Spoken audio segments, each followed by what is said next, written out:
Bonjour à tous et bienvenue à ce Flash Info sur Open Benin TV. En quelques minutes, nous passerons en revue les principales nouvelles nationales et internationales.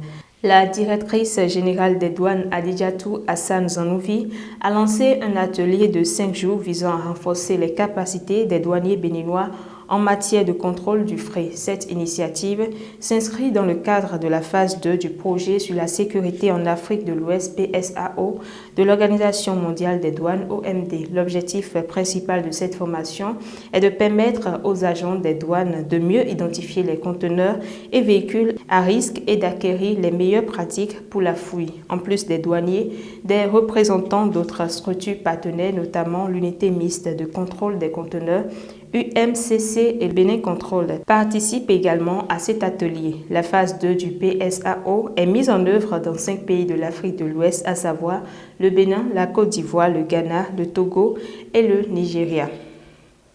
En prévision du 64e anniversaire de l'indépendance du Bénin, la police républicaine a lancé ce lundi les préparatifs du défilé militaire. Le principal boulevard de la Direction générale de la police accueille depuis hier les hommes en uniforme pour le début des exercices. Tous les corps armés béninois impliqués dans les défilés ont répondu présents. Ces entraînements, qui se déroulent avec détermination et honneur, vont se poursuivre jusqu'au 1er août, date à laquelle les différentes unités vont présenter leur tableau de défilé au bonheur des Béninois.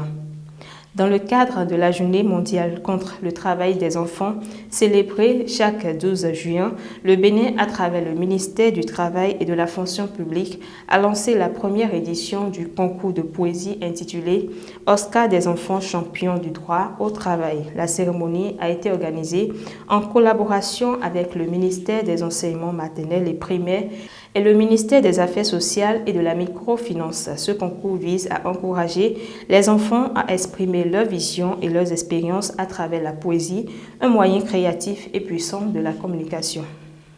On sort à présent du cadre national. La capitale botswanaise, Gaborone, va accueillir du 3 au 5 septembre 2024 la 15e Assemblée générale de l'Union africaine de radiodiffusion, UAR. Cet événement va réunir des directeurs généraux, des médias, des experts, des universitaires, des créateurs de contenu et des officiels de tout le continent africain pour discuter de l'avenir des médias africains face aux défis des nouvelles technologies et des changements climatiques.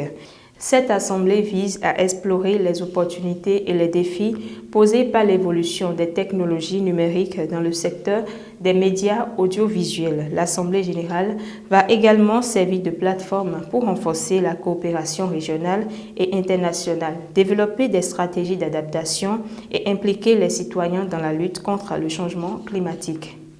On parle sport pour finir. Les Guépards du Bénin ont décroché leur deuxième victoire dans les qualificatifs du Mondial 2026. C'était hier lundi face au Nigeria. Après avoir concédé l'ouverture du score, les Guépards ont réagi en égalisant grâce à Jodel Dossou à la 37e minute.